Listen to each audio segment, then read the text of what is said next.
Lo que están viendo, hermanos, es un desierto. Hombre, ya llego. Bendiciones. No cualquier desierto. Estamos viendo el desierto alrededor del Sinaí. Cuando Israel salió de Egipto, Moisés los llevó al mismo lugar donde él se había encontrado por primera vez con Dios. ¿Se acuerdan de la zarza ardiente que no se consumía? Y de Moisés acercándose a esa zarza y que desde aquella zarza aparezca una voz que le diga, sácate el calzado porque el lugar en el que estás es santo. ¿Se acuerdan ese momento donde Dios le dijo, yo soy Jehová tu Dios que te sacó de la tierra de Egipto de casa de servidumbre? ¿Te acuerdas de todo eso? Sucedió pues en el Sinaí. Dios le dijo a Moisés que trajera a su pueblo al salir de Egipto de vuelta al Sinaí, porque en el Sinaí les daría sus más importantes instrucciones. Ahora quiero que nos imaginemos un poco, hagamos volar un poco nuestra imaginación, ¿sí? Tú y yo estamos caminando por el desierto caliente, nuestras sandalias llenas de ardiente polvo, arena por todos lados. Y no estamos tú y yo solos, tenemos todo un pueblo enorme a nuestro alrededor. Viejitos, animalitos, niñitos, todos avanzando penosamente en medio del desierto. 3 meses estuvimos peregrinando, hasta que, pasados los 3 meses, los auxiliares de Moisés, quien es nuestro jefe, nos avisan que vamos a acampar ahí, alrededor de un monte, el monte Sinaí. Y entonces nos ponemos alrededor, armamos nuestras tiendas de campaña y hasta llega la noche.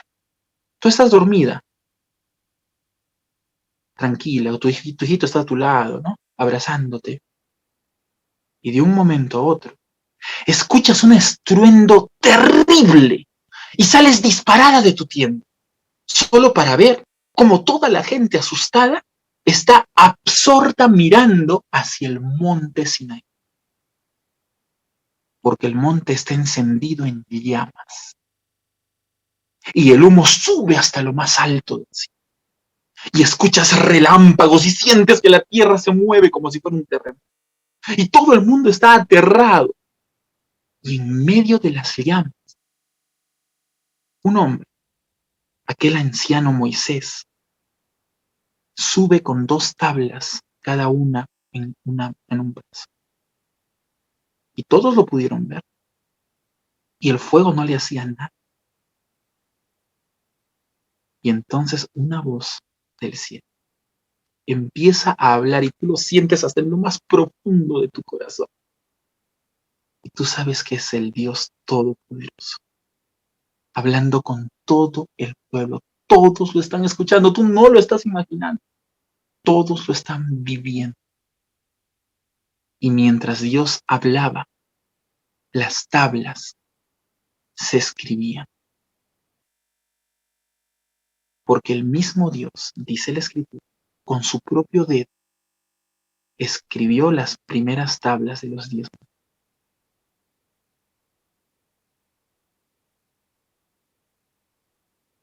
Si yo te preguntara, ¿quién es el primero de todos los escritores de la Biblia? Quiero que tú te acuerdes de la historia que te acabo de contar. Porque antes de los 10 mandamientos, nada se había escrito aún. Fue Dios, en este momento, con su propio dedo, que escribió por primera vez un fragmento de lo que hoy es tú. Por lo tanto, ¿quién es el primer escritor de la Biblia? Dios mismo. Lo que te acabo de contar sucedió alrededor del año 1446 antes de Cristo. El monte Sinaí, del que te he hablado, Actualmente se llama Safsaf Wadir Raha. Y tú puedes visitarlo. Porque todas las cosas que se van a narrar en la Biblia están reforzadas por los restos que hasta hoy existen en Medio Oriente. Las ciudades de las que habla la Biblia están ahí. Jerusalén, Jericó, Belén, Nazaret. Todos los imperios de los que habla la Biblia están ahí han dejado sus restos y están en la historia. Porque la palabra de Dios, la Biblia, es real. No es un conjunto de historias, un conjunto de ficciones, de fábulas o de mitos como tenían los griegos. No. Esto realmente sucedió y todo puede ser comprobable. Comprobable, digo, porque algunas cosas todavía no se han comprobado. Pero yo te digo, si tú puedes demostrar, por ejemplo, que el diluvio universal fue real, las cosas más chiquititas, como por ejemplo Cristo multiplicando panes y pescados, es lo de menos. O sea, si hubo un diluvio universal, si los hombres resucitaron de los muertos, como Jesús, por ejemplo, que hay comprobaciones, no me vas a creer que aquel que puede resucitar de los muertos puede abrir el mar rojo, no podrá multiplicar pancitos. Pues yo que sí, ¿verdad? Entonces, las cosas más importantes, los milagros más espectaculares y extraordinarios de la Biblia, todos han sido demostrados. Y si aún hay otras cositas, milagros más pequeños, cosas chiquitas que no se han demostrado y que, por ejemplo, la multiplicación de los panes, ¿cómo la vas a demostrar? O sea, el testimonio de la gente. Es lo de menos. Si la cosa grande se ha demostrado, la chiquita es siguiente. Pues ya tienes tu primera respuesta. ¿Quién es el primer escritor de la Biblia? Es Dios, que con su propio dedo escribió en las tablas, en esas tablas que Moisés había preparado de antemano. Dios es el primero, pero es el primero de muchos. La Biblia tiene más de 42 escritores, amado hermano, pero un solo autor. ¿Quién es? Dios. Porque es Dios el autor que inspiró su palabra en todas estas personas a lo largo de más de 1400 años. Porque desde Moisés hasta Juan, el apóstol que escribe el Apocalipsis, han pasado más de 1400 años. Y esta palabra tan maravillosa no tiene ninguna contradicción, habiendo sido escrita por tantas personas tan diferentes y a lo largo de 1400 años. Entre los escritores bíblicos, hermano o hermana, tenemos a grandes reyes y sabios de la antigüedad como Salomón, pero también tenemos a personas que las justas sabían escribir, como aquel esclavo llamado Josué. Tenemos a pescadores, tenemos a médicos, tenemos gente de lo más variopinta, en diferentes regiones y con culturas diferentes, porque a lo largo de 1400 años la cultura va cambiando, hermanos. 3 continentes diferentes se escribe la Biblia. Y aún así, toda esta tiene una armonía extraordinaria, espectacular, única, imposible. Pero es que esto no puede ser casual. Todo esto ha tenido que ser, ¿cómo decirlo?, concordado por un ente, por un ser que ha podido vivir por más de 1400 años para asegurarse que todo lo que estos hombres escribieran estuviera en armonía. Todo ha tenido que ser orquestado por una sola mente, no hay forma, no hay otra forma. Y esta mente que ha orquestado todo ha tenido que vivir más de 1400 años. Y ha tenido que ser tan espectacularmente perfecta que todo este libro tan enorme no contiene ni una sola contradicción. Ese ser inefable es Dios. ¿Quién más podría ser? Y si tú comparas tu Biblia con otros escritos, entre comillas, sagrados, ya pongamos el Corán, ¿sabes cuántas contradicciones, pero que evidentes, grotescas tiene el Corán? 101 contradicciones evidentes. Corán escrito por un solo hombre llamado Mohammed, bueno, Mahoma, a los amigos. Un solo hombre lo escribe y con 101 contradicciones. Y esta Biblia maravillosa, más de 42 escritores, sin ninguna contradicción. Dime si eso pudo haber sido coincidencia. 2, 3 es coincidencia, 4, 5 podría, pero más de 42, por favor, eso es imposible. Las probabilidades son simplemente irrisorias. A menos que una solamente haya inspirado en todos estos hombres tan diferentes la misma palabra. Acabo de compartirte el mejor argumento que tienes para demostrar que la Biblia, esta Biblia y no otra, esta específicamente, es palabra de Dios. Pero alguno de ustedes, muy ágil mentalmente, me preguntará, pero hermano, tú me has dicho más de 42 escritores. O sea, no se sabe exactamente cuántos han sido. ¿Por qué no me dices un número exacto? ¿Por qué me dices más de 42? Es que hay algunos libros de los que hasta hoy no sabemos con certeza quién fue el escritor. Un ejemplo clásico es el libro de Hebreos. Por muchos siglos se creyó que el escritor era Pablo, pero te voy diciendo que no. El mismo libro de Hebreos refuta la idea que haya sido Pablo.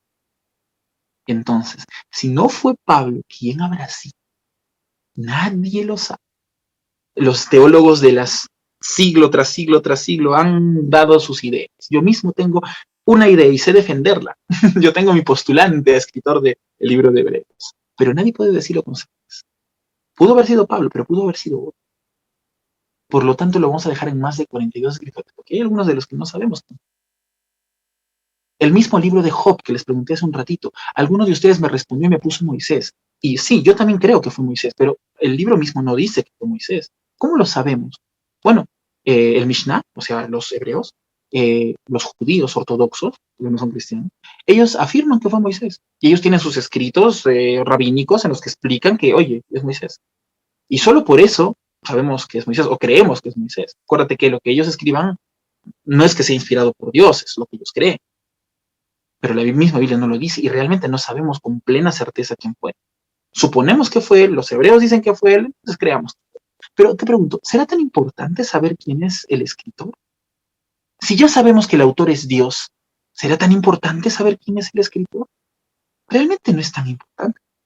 Tú sabes quién es el autor.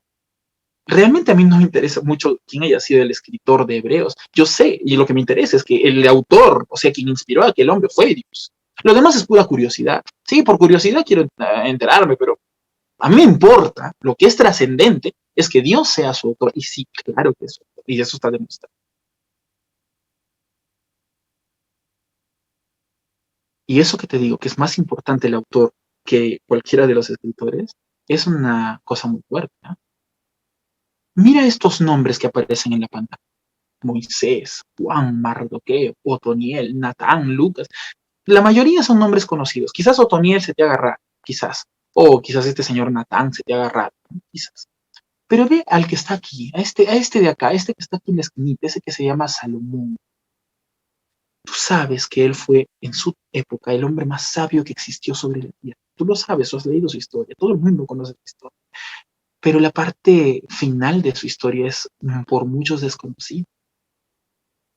Tú sabías que Salomón apostató, que Salomón cayó en perversión, que por causa suya Israel se partió en dos, por su pecado y por su blasfemia. Salomón hizo eso. Y eso está en los libros de los reyes. Está en tu Biblia. Salomón el apóstol. ¿Qué pasó con su sabiduría? De lo que en un momento, en su comienzo, fue que vino sabiduría que vino de Dios, terminó convirtiéndose en una sabiduría humana, en una sabiduría ególatra, una sabiduría que lo destruyó. Eso le pasó a Salomón. Detalles al respecto podemos hablarlo quizás en otra oportunidad, porque se me va el tiempo en eso, pero es triste. Yo te pregunto, si Salomón terminó mal, ¿por qué sus libros todavía están en tu Biblia? El libro de Proverbios, el Cantar de los Cantares Y algunos de los salmos fueron escritos por Salomón. El Eclesiastés. ¿Por qué todavía están en tu Biblia si Salomón terminó mal? Te repito, porque a mí me importa el autor y no tanto el escritor. Porque igual fue Dios quien inspiró en Salomón lo que escribió. Que luego Salomón se fuera por otro lado, no significa que lo que Dios inspiró en este señor para que escribiera deje de ser palabra. Porque palabra de Dios es palabra de Dios sin importar quién lo escribe. ¿Me puedes dar otro ejemplo de eso, hermano? Tengo 4 minutos. Muy bien. ¿Tú te acuerdas del sumo sacerdote Caifás? Aquel que buscaba matar a Jesús. ¿Te diste cuenta que él también profetizó? Este hombre, pecador desde que lo conocemos, Caifás, el líder de los fariseos, hizo una profecía. Profecía que vino de Dios. ¿Acaso no es mejor que uno muera en vez de todo el pueblo, a que el pueblo entero perezca? Una profecía que salió de Caifás y está en tu Biblia. Cosas muy interesantes hemos hablado este momento. Muchos escritores, pero un solo autor. Amados hermanos, el verdadero origen de la Biblia está en el corazón de Dios. Él fue quien inspiró su palabra en hombres escogidos. ¿Ok? Ahora sí, esto ha sido un ejemplo de cómo van a ir nuestras clases. Espero que hayan disfrutado este tiempo. No se olviden que para eso estamos, para disfrutar nuestro tiempo con la palabra de Dios. Y ahora es cuando les voy a pedir que participen. Quiero oír sus hermosas voces. Ya, quiero oír sus hermosas voces. Voy a abrir el micrófono y quiero que ustedes me respondan a esta primera pregunta. ¿Quién se acuerda? ¿Por qué es que no sabemos exactamente cuántos escritores tiene la Biblia? ¿Por qué te he puesto más de 42? ¿Por qué no te he puesto un número exacto? ¿Quién se anima? Abre tu micrófono y di. Hermano, ¿me escucha? Sí. Ya. Sería porque hay libros que, bueno, no se sabe exactamente quién es el autor, ya que en el libro no dice, ¿no? El autor mismo ¿cómo se auto presenta, ¿no? Se presenta el mismo. Correcto, correcto, mi amado hermano. Siguiente pregunta. ¿Quién es el primer escritor de la Biblia? Entre esos más de 42, ¿quién fue el primero? Dios. Correcto, Dios, eso. Amados hermanos, quiero escucharlos. ¿Cómo se llama a aquellos que escriben? Uy, es que eso no se los dije. Se les llama agiógrafos. La palabra agiógrafo significa aquel que escribió inspirado por Dios. ¿Listo? Entonces, ¿cómo se les llama a aquellos que escriben siendo inspirados por Dios? Se les llama agiógrafos. ¿Ya? Te lo voy a poner aquí. Ahí está. Esta palabra que ves acá, ahí, esto, agiógrafo. Así se le llama a aquel que escribe siendo inspirado por Dios. ¿Listo? Entonces es lo mismo decir más de 42 escritores a decir más de 42 agiógrafos. Última pregunta. ¿Cómo se llamaba el monte en el que se dictaron los 10 Josué, una preguntita. También en Salmos creo que hay príncipes que escribieron la Biblia, aparte de David, ¿no? Claro que sí. Sí, los dos últimos. Capítulos. Correcto, correcto. Muy bien. Y también en el libro de Proverbios. Sí, también en el libro de Proverbios. Hay 2 príncipes al final. Sí, tiene razón. Amén, pastor. Muchas gracias por su aporte. ¿En qué monte se dictaron los 10 mandamientos? ¿Sinaí? Sinaí. Correcto, amados hermanos. Monte Listo, Sinaí. ya saben cómo va a ser la dinámica de nuestras clases. No se olviden, de estas preguntas va a salir el examen final. Entonces, nosotros somos sabios y somos vivos, y entonces cuando llegue el momento de las preguntas, anotas rapidito o tomas foto de pantalla, no sé cómo tú quieras, y a las respuestas pues te lo llenas. Y ya vas a tener con qué responder en tu examen final. Ahora sí, amados hermanos, se nos hizo la hora. Yo tengo por ahí otra charla que dar. Lo siento que no me pueda quedar más. Yo estaría muy contento de estar más tiempo aquí con ustedes. Espero nuevamente que lo hayan disfrutado. Me tengo que despedir. Pastor, por favor, si podemos hacer una oración para terminar. Sí, amén. Voy a pedir al pastor José, por favor, que nos despide con una oración. Adelante, pastor José Víez. Señor, te damos las gracias por este inicio tan interesante de este estudio, también tan importante de cómo defender tu verdad, Señor. Gracias, Padre. Haz que todos nos veamos motivados a aprender más, a capacitarnos más y a salir en defensa no solamente de tu verdad, Señor, sino de nuestra fe. Porque es cualquier situación, Señor, que amengue nuestra fe debe ser erradicada de nosotros y de quienes creen en ti. Ayúdanos, Señor, a entender y comprender con mayor precisión, y gracias por estas clases del Pastor Josué. Te pedimos tu bendición en el nombre sagrado de tu Hijo Jesús. Amén.